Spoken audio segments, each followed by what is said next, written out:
schedule's awful. We start out with Charleston Southern Louisiana Tech. At Louisiana Tech is no pushover. That's an extremely, for a non-Power 5 school, that's as tough of a game as you can get.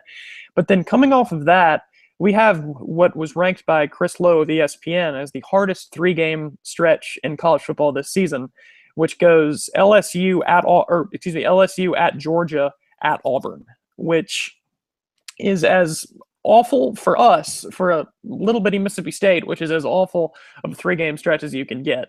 The even years have been what Dan Mullen has been considered Dan Mullen's best years. 2010, we went 9-4. In 2014, we had that 10-3 season, which we were the #1 team in the country. In those seasons, we had our especially tough games like LSU and Alabama on the road, and we had our toss-up games, likes of Texas A&M and Arkansas at home. This year, our toss-up games are on the road, and our extremely difficult games are at home, which you may think that, that could be a good thing that the likes of LSU and Alabama are at home. But at the same time, you have to travel to Arkansas. You have to travel to Texas A&M. And in addition to that, we have BYU at home, which is going to be a pretty talented team. Who knows with Ole Miss, with the NCAA stuff, they're talented. We're going to have them at home. Our schedule is extremely difficult, especially that 3-game stretch of LSU, Georgia, and Auburn. That LSU game, in my opinion, can dictate the difference between Mississippi State being a 7 or 8 win team or a possibility of a 9 or a 10 win team. But we are an extremely talented group, but our schedule's extremely difficult.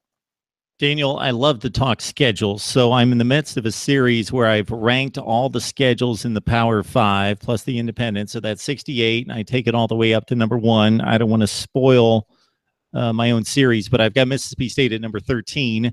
I haven't quite made it there. I haven't produced the videos yet, but I've got the Bulldogs at number 13. So, as you mentioned, brutal in going to Georgia and Auburn right off the LSU game at home. I think that the only bright spots in the schedule from a standpoint of difficulty would be that other teams around the Power 5, and it's much more significant now than it was over the past few years, are playing not just one Power 5 game, they're playing multiple Power 5 opponents outside of their conferences. So there's a lot of teams out there that have very difficult schedules.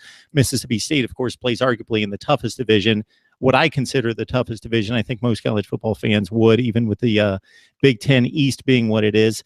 Toughest division in college football. But when you throw in some of the lesser non-conference games, it weights it down a little bit. But I've got it at number 13. They catch a bit of a break, even though Kentucky's been upgraded, that they have that as the common opponent in the other division. But this year, as you mentioned, it's a game at Georgia that is going to be mighty tough. The Bulldogs will probably be the SEC Eastern Division favorite. All right, Daniel. We got Daniel Black on the line from For Whom the Cowbell Tolls on the Mississippi State platform on SB Nation. Daniel, we appreciate the time. Would love to have you back sometime. Yes, sir. That would be great. Thank you for having me.